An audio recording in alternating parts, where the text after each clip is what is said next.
As opposition leader Peter Dutton laid out the coalition's priorities ahead of this year's election at a campaign speech in Melbourne yesterday, his would-be finance minister is vowing to slash the public sector and deregulate the economy, echoing Elon Musk's Department of Government Efficiency in the United States.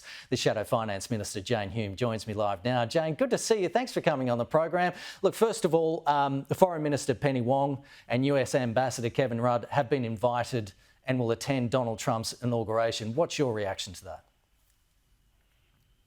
Kenny, it's fundamentally important that Australia maintains its close ties with the US, particularly because of the economic and strategic and security ties that we have through the AUKUS agreement. So we're very pleased that there has been an invitation extended. It's an interesting choice of Penny Wong, considering she has criticised President-elect Trump in the past, back in 2021, but I think it's pretty hard to go through the ranks of Labor ministers to find one that hasn't criticised the President-elect. So we're very pleased that somebody has been invited. Are you a fan of Elon Musk's Doge department, and do you think that is what is needed here?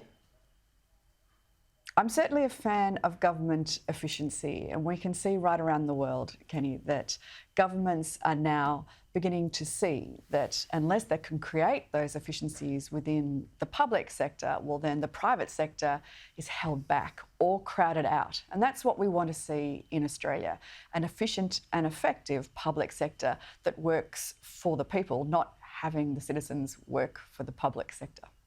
You're vowing to slash the public sector workforce, but the whole reason it was expanded, according to the government, was to reduce the liability on large consultancy firms that are a great cost to the taxpayer. Will your government increase reliance on external consultants?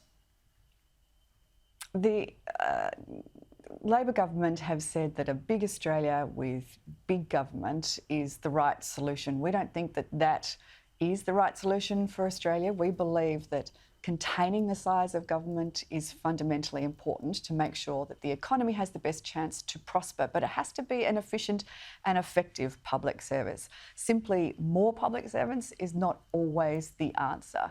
So we'll make sure that we go through and create an efficient public service that delivers on its promise to Australians. Labor have increased the public service by 36,000 people. Now that's around a 20% increase. But you'd be hard-pressed to find an Australian that believes that they are 20% being better served by this government. In fact, in many areas, they've seen the standards of service go backwards. So it's about delivering essential services that Australians expect and require, but that doesn't necessarily mean just simply adding more people to the public sector. Moreover, this government has failed to account for the public sector growth, and particularly in wages. The MyEFO numbers have shown a flatlining of public sector wages over the forward estimates, yet there's been an 11.4% wage increase that's been agreed to by the Finance Minister. Somehow the accounting doesn't add up.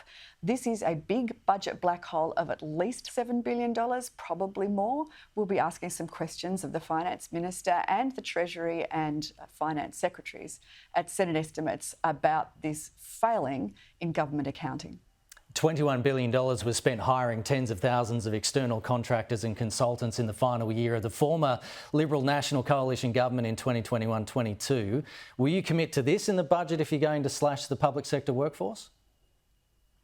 There will always be a place for some consultants that refer to government, that help government, because government can't be experts in every field. It's important to have the skills and the capability there, but that doesn't necessarily mean you need to expand the number of public servants, because to deliver those services that Australians expect and deserve and aren't getting right now with all of those extra public servants, there's got to be a better way. It's about building efficiencies, and that's a pattern that we're seeing right around the world. Now, do you do it the same way in Australia as they've done in the US or they're doing in New Zealand?